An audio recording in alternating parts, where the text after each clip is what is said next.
And we have another studio guest on Work It Now who comes armed with a paintbrush, palette, and more. Yeah, and he's not just a painter, he's a textural painter. And straight away, it suggests that there are many layers and dimensions to him than being just a regular painter. And so we've invited him on our show today to introduce us to his craft and the pieces that are being exhibited now at Ode to Art Gallery in Singapore.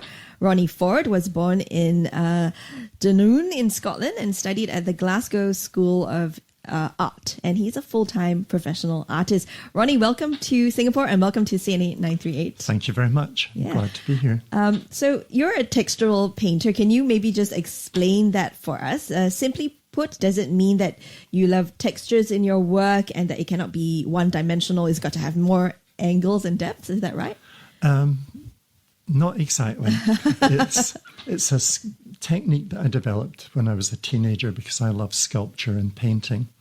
And acrylic paints became available, which gave me an opportunity to experiment with the idea I had. And I used different resins and media to create my works. So that's why I call them texturescapes, because I create special textures for particular parts of the landscape. Wow. Do you do mainly landscapes, or what kind of subjects do you paint? I prefer to do landscape, but I have done figurative work in 3 dimensions almost with the paint and the resins that I use, particularly of Balinese people going to the temple and things. But my preferred area is landscape. Landscape. Well, what makes landscape more appealing to you? Is it because of the serenity that it conveys? It's a combination of things. I've always lived within landscape for most of my life. I have lived in Hong Kong for 12 years and cities, but my real passion is to be with nature. And I like creating landscapes which give an opportunity for people who live in cities to have a piece of art that they can meditate with or walk in and smile when they see it, because it gives them this lovely feeling of peace and calm. Oh, very nice, very nice. Yes, and Ronnie, we understand you haven't been back to Singapore for more than 5 years, and it's actually your first time back after the pandemic blew over. So, if we're talking about textures, given that you're a textural painter, what sort of textures do you associate Singapore's landscape with, given we are quite a concrete jungle? I guess somewhat similar to Hong Kong, just without the mountains. Yeah.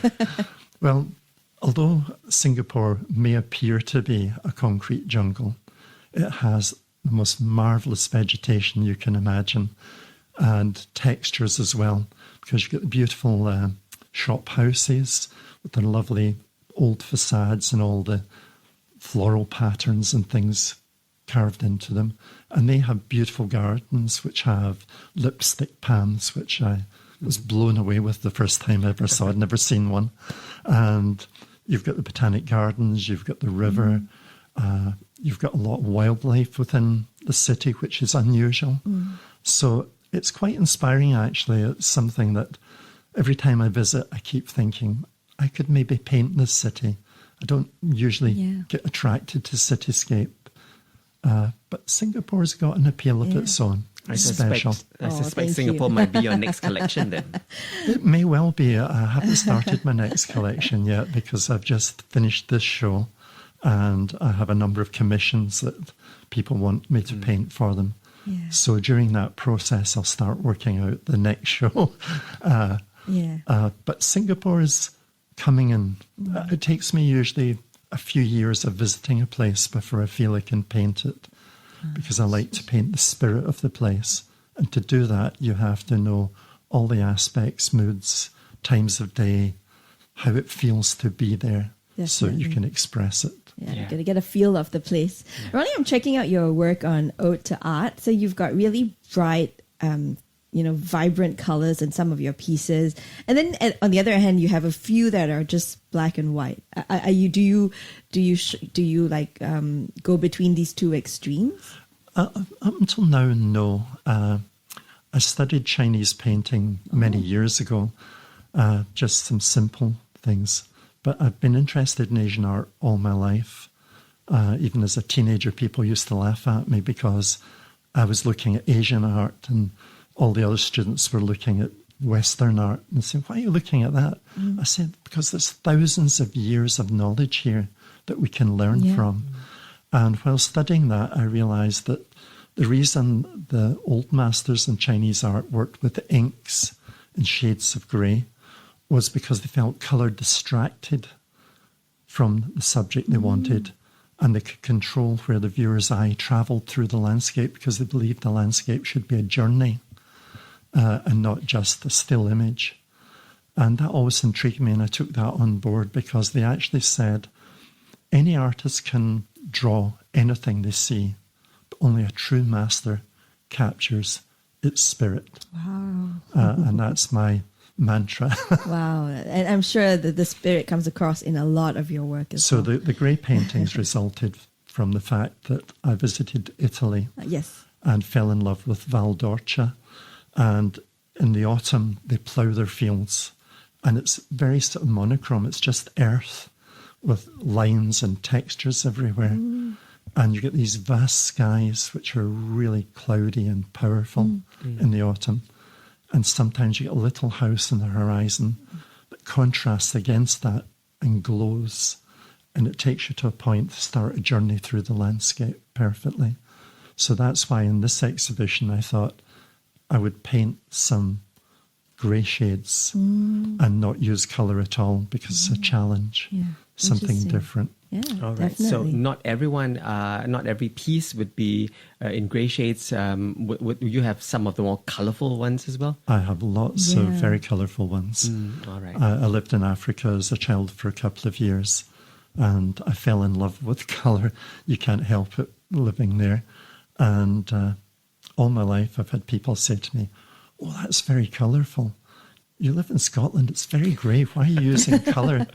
And I say, well, there's lots of colours in the rainbow, so why not use them? Yeah, all the colours of the rainbow. Yeah. I read that your retreat to your family home in Switzerland at the height of the pandemic gave birth to this new collection of works being exhibited. I'm sure you were just looking out your window and you saw rolling hills and majestic mountains in the distance that would greet you each day. Was that what inspired you with the current collection, the new collection that you have? There's a number of things that inspired the new collection in Switzerland. My brother-in-law and his wife and daughter have this lovely house in the country. They work in the city of Zurich. And after the pandemic, they invited us to stay in their house for a few months. And I've visited it many times for a few months. And I've done a lot of sketching and travelling around it to get the feel, like I said, I need for Singapore. And while I was there, I discovered new aspects of the landscape that I hadn't known previously. The first thing is that when you travel through the landscape on the farm tracks, walking, the scale of these beautiful rolling green hills of Emmental are stunning. The colours, the shades, and the scale of it, you feel like they touch the sky. And yet on the other side, they dive down into valleys that are so deep you can't see the bottom. So it's really exciting. And the other thing that I've become aware of is the habit of Emmental farmers when they have a firstborn child. They climb the highest hill on their farm and they plant a tree to commemorate the firstborn child. How nice. So in this exhibition, there's a firstborn tree against the mountain. Oh, that's nice. And it's really spectacular against the daisy fields because they also plant their fields in the spring with daisies and dandelions in particular, and they go bright yellow for the cattle to eat. So there's lots of fascinating history and culture that you learn about too. Wonderful. We are in conversation right now with textural painter Ronnie Ford, who joins us in the studio. And he's in Singapore also because of his current exhibition now on at Ode to Art Gallery. And we're trying to get to know more about Meadows to Mountains and the Shades of Grey collection as well. Now, tell us about the unique challenges. You work with both, the blacks, the greys, and the whites, as well as, like you say, all the colors of the rainbow that they can afford you. What are some unique challenges working with the greys, blacks, whites, and also the colors, the very colorful pictures that you painted? the greys, we'll go with the greys first. There are only 30 shades of grey as far as I have found out with research. So the movie title is wrong then? Well, they've created shades in between. It always makes me laugh because I used that at the opening of my show. People were falling about laughing when I said, well, there's really only 30 shades. They've got 50, great. We've been scammed. Okay. But the difficulty with the grey shades is the tones have to be correct to get the feeling of depth and distance. And if you use the wrong shades, the texture doesn't show to its full advantage. So you may lose the feeling of the crop or the roadway or whatever you're painting or the clouds. And when you look at a cloud, it's got so many shades, subtle shades. Yeah. Translating that into greys is really quite difficult. On the other hand, the colours have their own challenge as well. Because if you use too many colours, it's okay having a palette like the rainbow, but you can't use them all. Yeah. Because they fight with each other. So you have to find the subtle shades and mixes and keep your palette limited because there are a lot of artists, not everyone, but there are some artists that go the other way and they throw every colour in because they're wanting to make another message to excite your eye and to irritate you and to move you in places and make you feel agitated, which is another way of working with colour. But the way I like to work with it is using it to embrace this feeling of peace and calm and show you the richness of the likes of lavender. It's got really subtle shades of turquoise through it and lilac and various purples that are hard to get to work together. And the contrast against beautiful oranges and yellows. If you use the wrong yellow or orange, it will dominate and your eye will just go there. And every time you look at anything else, it will go back there. Yeah. So you have to use your colours to lead the viewer's eye on the journey that you want them to have. Yeah, I mean, it's spectacular hearing how you can... Your process, Yeah, how you're processing all these colours. I mean, you say that they can fight with each other yes. on canvas, but in real life, when you're enjoying creation and the beauty of creation, it doesn't fight with each other, doesn't it, right? No. But when you actually try to translate it on canvas, that's where the depends troubles can begin. It depends on the colour you're using. Nature's wonderful at contrasting, and I learn a lot from it. I mean, they can put vivid poppies against vivid greens, nature. Yeah. But if you try to do it in a painting and use the wrong shade of vivid green and the wrong shade of red, they actually It'll shout clash. and say, look at me, look at me. And you go between the two colours. Beauty pageant. Yeah, it really is. Ronnie, I'm curious. I mean, obviously the length of time would differ from piece to piece depending on the size, but on average, how long does it take you to finish one piece of art? It can vary greatly, as you said. A good example of that is in one of the paintings in the show, there's a strip of lavender. It took me 3 weeks to carve it and shape it and colour it the way I wanted. And that's the challenge that's offered with the technique I use. Unlike normal paintings where you're just applying paint, I'm applying resins and texturing material to sculpt with, and I'm using tools I've invented so that they're almost three-dimensional, so that you feel you can walk into it. So that one strip took 8 hours a day, 7 days a week for 3 weeks. Wow. And at the end of it, I was almost screaming. I was thinking, I can't do another line. I've got to finish it. Yeah. But no, a painting will vary anything from 3 weeks to 3 months, depending on the complexity. And that's why me putting together a show is much longer than it would take most artists. Yes, and given that you are a textural painter, we remind our listeners, how do you then bring textures to your paintings? I'm sure you use more than just paint, or is it really the tools you mentioned? Yeah, it's a variety of things. When I first invented it, I found that I could put sawdust, I could put sand, I could put fabric, fishing net, and various materials into the experimental piece. I still have that piece some 50 years later without any problem.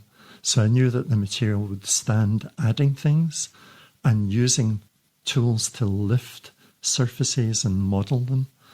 And over the years, commercial paint companies have invented new resins and new textural materials, which I now embrace as well.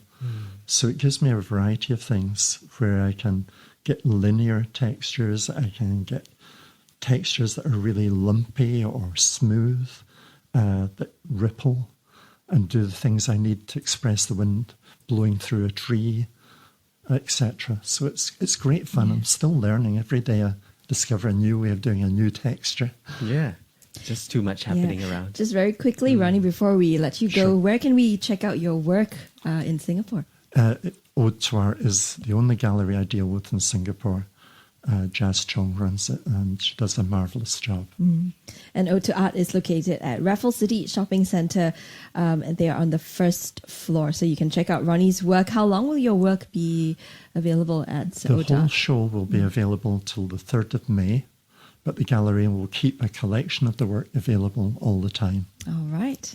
All right. Check him out at Ode to Art at Raffles City Shopping Centre. That's right. You can read more about his works and also view some of them at ode2art.com. And this has been Work It on CNA938 featuring Ronnie Ford, a professional artist and a textural painter. Thank you, Ronnie, for joining us. Thank you very much.